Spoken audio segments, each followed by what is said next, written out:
KUTV, now climate change is the biggest threat that is facing Uganda and the world at large due to the fact that many people have made it a habit to cut down trees for their own purposes like charcoal, firewood, among other things. Now that makes the biggest story tonight, but a very good evening and a warm welcome to KUTV. It is the 3rd day of November 2019. My name is Edgar Matthew Karuhanga. And I'm Mingare Mary, bringing you more news on climate change. Let's hear it more from the headlines.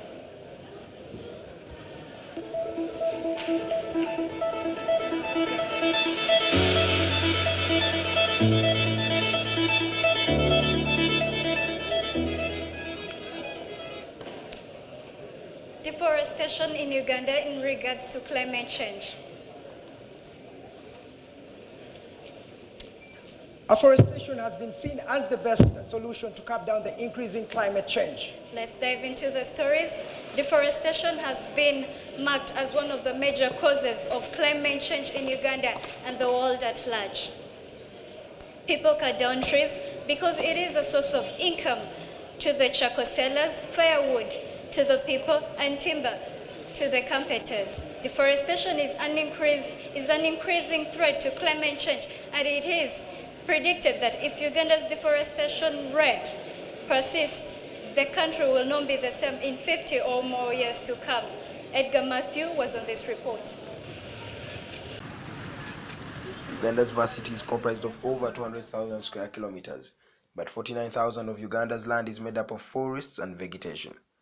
But there is an increasing threat that in 40 or so years to come, these forests will be no more because of the people who have made it a habit to cut down trees in order to burn and make charcoal, firewood, among other things.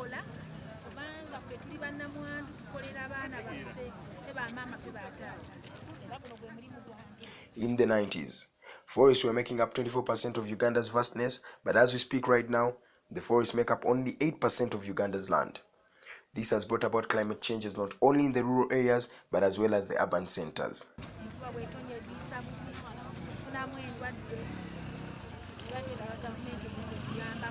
In order to protect and preserve the remaining forests, the government says that it will soon bar people from selling charcoal and start using other means like gas and electricity. But the charcoal users have terms and conditions before charcoal use is deterred.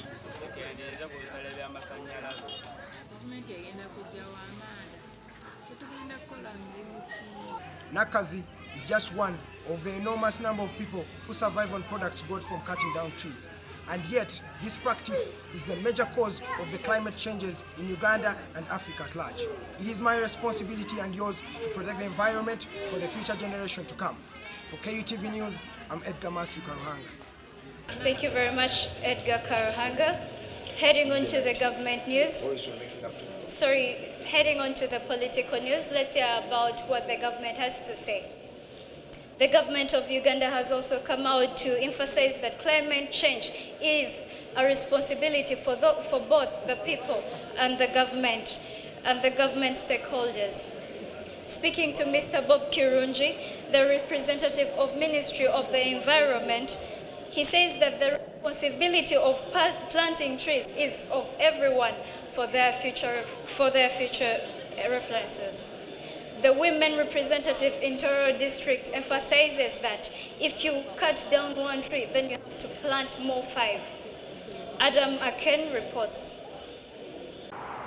As much as deforestation is carried out in Uganda, in Gabaswere they have opted to plant trees and flowers. He is one of the individuals that contribute to climate change via afforestation. My name is Weiswa John Chiza. I'm a florist. I've been here between 7 to 6 years. The most pressing problem we have encountered in this business is government projects that are to be acted upon. We work along this road. When the government comes to extend this road, we'll have to leave. have nowhere else to go. We lose these flowers and most are damaged in the process. These trees will be cut down. As you know, it deeply affects our climate. Initially, in the late 1980s, the forest cover in Uganda was approximately 31.7% out of 68.3% of land. Today, forest and woodlands cover about 15.2%, meaning that Uganda has lost 16.5% of forest and woodland cover. As you have heard from one Waiswa John Chiza, the biggest problem they are facing is the government trying to extend the Soya Road, and this is going to force them to cut down these trees that has contributed so much on the climate change of Uganda. Ingaya Mary, KUTV. All right, thank you, Gabriel Mary. I apologize for that. That footage was going on the afforestation, which is the planting of trees, is now seen as the best solution to curbing down the reducing climate changes in Uganda. In a bid to have a climate-friendly environment, we talked to Mr. John Waiswa Chiza, as you have seen, a florist who has championed the campaign to plant trees and flowers in Soya Gaba, which he says will help conserve the environment. The major problem that Kiza faces are the unfavorable government policies, as Mary Ngarire already reported. Now let's go straight to the government bit. The government of Uganda has also come out to emphasize that climate change is the responsibility of both people and the government stakeholders. Speaking to Mr. Bob Chirunji, the representative of the Ministry of Environment, he says that it is the responsibility of the people to plant the tree and preserve the environment for the future. The women representative for the Tororo district emphasizes that if you cut one tree, plant 5. That was Abraham Aken on that report. In Uganda, climate change is due to increase in average temperatures by up to 50 degrees in the next 2 decades, according to researchers. I spoke to government representative at Media Challenge Expo, Mr. Bob Natif, and he said, the government is regarding climate change has actually a number of initiatives. Some of those are to do with the ecosystems, best adaptation, and the climate change department in Ministry of Water. There are also a number of initiatives, and Ministry of Water, whether in the metrology or in the Department for Water Resources, whether in agriculture. Basically, throughout government, there are a number of initiatives. Basically, what we can say here is that, for example, the easiest we can talk about is the cutting of trees or the planting of trees. Government has actually tried to encourage in a number of its programs and initiatives for tree planting, whether it's in agriculture, intercropping with the trees. They have tried to encourage farmers, private investors also to plant trees, among others. Meanwhile, the former women representative from Tororo district, Madame Okelet, urges the public to avoid cutting down trees in Uganda. Many local citizens have been asking themselves about the impact of the climate change, but it has been confirmed by the government official, Mr. Bob Natif, that it is the responsibility of the government and the citizens of this great country to plant more trees in order to protect the environment. Reporting for KUTV, my name is Abraham Aken. Thank you very much, Abraham Aken. Heading on to the technology news, as it is a vehicle that drives the world these days. Technology is a tool that is now used to reduce on the unfavorable climate change in Africa and the world at large. At the Media Challenge Expo 2019, the technology of gas has been cited out as one of the best methods to use in order to preserve woodlands, since it is now harmful to the society and the environment. Elizabeth Musitwa was on this story. According to the Relief Web research, the major cause of deforestation in Uganda is the fact that people need charcoal for domestic use. But in so doing, the climate changes are inevitable. But through the technological advancements at the Media Challenge Expo 2019, the use of gas is seen as a solution to the problems, since a gas is very environmental friendly as compared to the charcoal and firewood.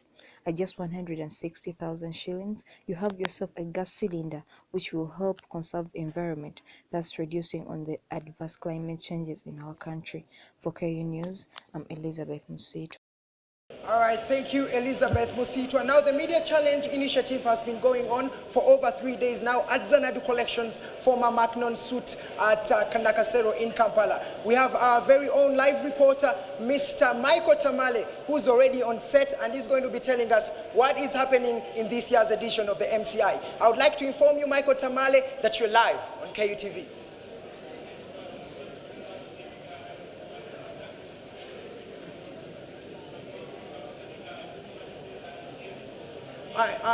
Michael, I'm not hearing your voice properly. I hope that your microphone is already ready to tell us what is happening at the MCI. We don't want to miss a beat.